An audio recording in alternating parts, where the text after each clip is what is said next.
नमस्कार, जय हिंद दोस्तों। पिछले वीडियो में मैंने बता दिया था कि सबसे पुराने सिक्कों के बारे में, ठीक है। अभी देखते हैं हम शिल्पकार और शिल्प के बारे में।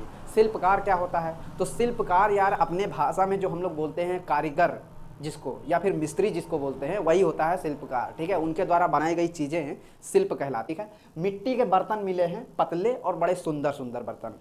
कहाँ पर मिले हैं? तो उत्तर भारत में, उत्तर भारत में मिले हैं, ठीक है। उत्तर भारत यानी उत्तर प्रदेश, दिल्ली और ये पंजाब के इलाके, ठीक। क्योंकि ये बर्तन उत्तर भारत में मिले हुए हैं, इसीलिए इनका नाम ही पड़ा उत्तर काले चमकीले पात्र, ठीक है। पात्र बोले तो बर्तन। और ये पूरा स्थलों पर मिले हैं, पूरा स्थल जहाँ पे खुदाई वगैरह हुआ उत्तर भारत के, जैसे कि बनारस, मथुरा, ये सारी। अब ग्रंथों से हमको ये पता चला है कि जो उत्तर में प्रचलित था शिल्पकार के लिए वो था बनारस, ठीक है। और दक्षिण में कौन सा प्रचलित था शिल्पकार के लिए? तो वो था मदुरै, ठीक है। मदुरै जो है दक्षिण भारत में पड़ता है, तमिलनाडु में, ठीक है। लोग अपना संघ बनाते थे आज से 2300-2500 साल पहले। अपना संघ बना करके उसमें अपने अपने कार्य को निर्धारित कर लेते थे। कैसे? जो अपना वो संघ बनाते थे, संघ बोले तो समूह जो बनाते थे, वो अपना उस संघ को कहते थे श्रेणी। और जैसे कि शिल्पकारों की एक अलग श्रेणी और व्यापारियों की एक अलग श्रेणी, यानी कि शिल्पकार बनाते थे और व्यापारी उसको क्या करते थे? बेचते थे। तो शिल्पकारों की श्रेणियों का काम था प्रशिक्षण देना, मतलब जो वो बना लेते हैं उसका ट्रेनिंग देना लोगों को, ठीक है, जो लोग सीखना चाहते हैं। और कच्चे माल लाना और उसको तैयार करके व्यापारियों तक बांटना उसको, ठीक है। और फिर उसके बाद व्यापारियों का जो श्रेणी होता था उसमें व्यापारियों को संचालन करना रहता था अपने व्यापार का, ठीक है। सब अपना अपना एक गुट बना करके उसमें बता देते थे कि इतने में हम बेचेंगे ये सारी जो मूर्तियां हैं या ये सारी जो आभूषण हैं। लोग जो है निवेश करते थे इन श्रेणियों में। कैसे? तो जो राजा महाराजा होते थे वो लोग पैसा देते थे इन श्रेणियों को, शिल्पकारों को और व्यापारियों को, और कहते थे कि अपने लाभ का कुछ % हमको भी दो, ठीक है। क्योंकि वो थोड़ा बहुत पैसा लगाते थे, वो भी लोग इस तरह से इन्वेस्ट करते थे वो लोग, और जो लाभ होता था वो निवेशी लोग को दे दिया जाता था वापस, ठीक है। लाभ होने के बाद कुछ लाभ निवेशी को दिया जाता था और फिर कुछ भाग जो है मठ में या फिर मंदिरों में दान कर दिया जाता था, जो लाभ कमाया जाता था उस समय। अब उदाहरण के तौर पे एक ठो नियम मिला हुआ है अर्थशास्त्र में एक नियम मिला है, जैसे सूत काटने या फिर बुनने के जो नियम हैं वो अर्थशास्त्र में मिला हुआ है। अर्थशास्त्र में कारखाने को चलाने के लिए, ठीक है, कारखाने के संचालन के लिए नियम लिखे हुए हैं। पिछले वीडियोस में मैंने अर्थशास्त्र के बारे में बताया था, ठीक है।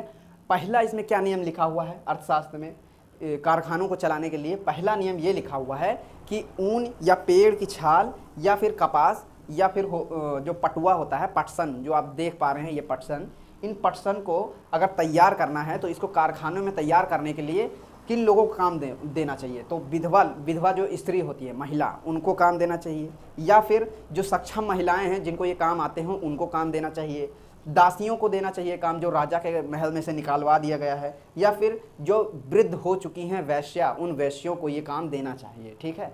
और उनको मजदूरी, यानी कि उनके काम के अनुसार उनको मजदूरी देना चाहिए, जितना वो कर सकती हैं उतना।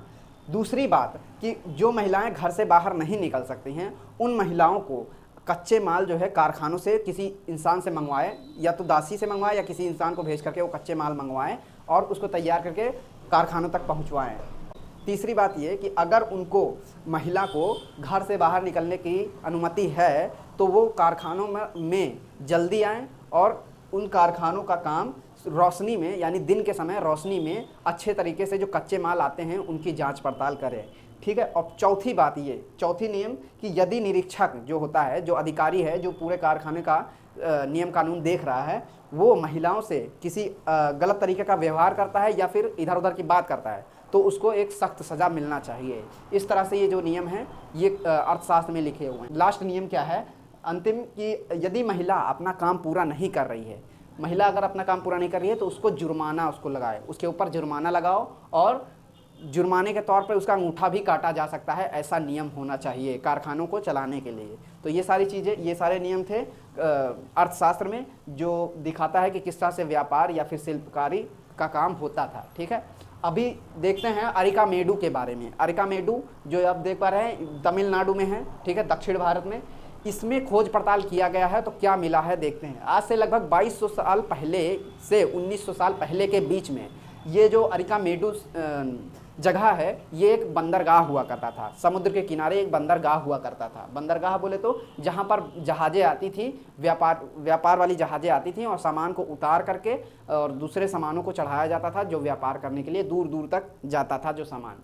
तो ये एक बंदरगाह हुआ करता था। और यहाँ पर अरिकामेडू में एक ढांचा मिला है। किस चीज़ का ढांचा? ईंटों का एक ढांचा मिला है। और उसको अनुमान लगा के ये बताया जा रहा है कि वो एक गोदाम ही होगा। आज से 2200 साल पहले वो एक गोदाम होगा जहाँ पर सामान उतार करके रखा जाता होगा। और भूमध्य सागरीय बर्तन यहाँ पे बहुत ढेर सारे मिले हैं अरिकामेडू में।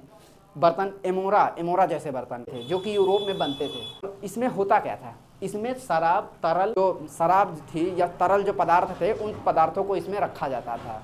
और ये क्या करता था कि उनको बहुत दिनों तक मतलब ख़राब नहीं होने देता था। इसमें दोनों तरफ हत्थे लगे हुए थे जो आप देख पा रहे हैं। और आगे क्या पता चला? तो यहाँ पर एरेटाइन नाम के बर्तन भी मिले हैं, एरेटाइन जैसे बर्तन भी मिले हैं। एरेटाइन बर्तन क्या होता है भैया? तो जो आप देख पा रहे हैं, इसके ऊपर, इस बर्तन के ऊपर मोहर लगा हुआ होता था। ये लाल कलर का और चमकीला बर्तन हुआ करता था जो कि यूरोप में बनता था। और दूसरी बात कि यहाँ पे जो एरेटाइन नाम पड़ा है, ये एरेटाइन नाम इटली के शहर के नाम के ऊपर पड़ा हुआ है बर्तन का, ठीक है। रोम के बर्तन के डिज़ाइन यहाँ पर मिले हुए हैं। डिज़ाइन बोले तो उनके डिज़ाइन के जैसे यहाँ पे बर्तन मिले हुए हैं। और रोमन लैंप मिले हुए हैं, शीशे के बर्तन मिले हुए हैं, रत्न मिले हुए हैं और कुंड जिसमें कपड़ों की रंगाई किया जाता है, ये सारी चीज़ें अरिकामेडू में मिले हुए हैं। जो ये दिखाता है कि जो व्यापार यहाँ पे होता था, यानी दक्षिण भारत में आज से 2200 साल पहले, वो व्यापार रोम के इलाकों से होता था, यानी भूमध्य सागरीय के इलाके से होता था। अब अगले वीडियो में हम देखेंगे रोम के बारे में, अन्यत्र जानकारियाँ ये देखेंगे कि रोम में क्या क्या चीज़ें चल रहा था और कैसे कैसे वहाँ का रहन सहन था। तो मिलेंगे नेक्स्ट क्लास में, तब तक के लिए जय हिंद।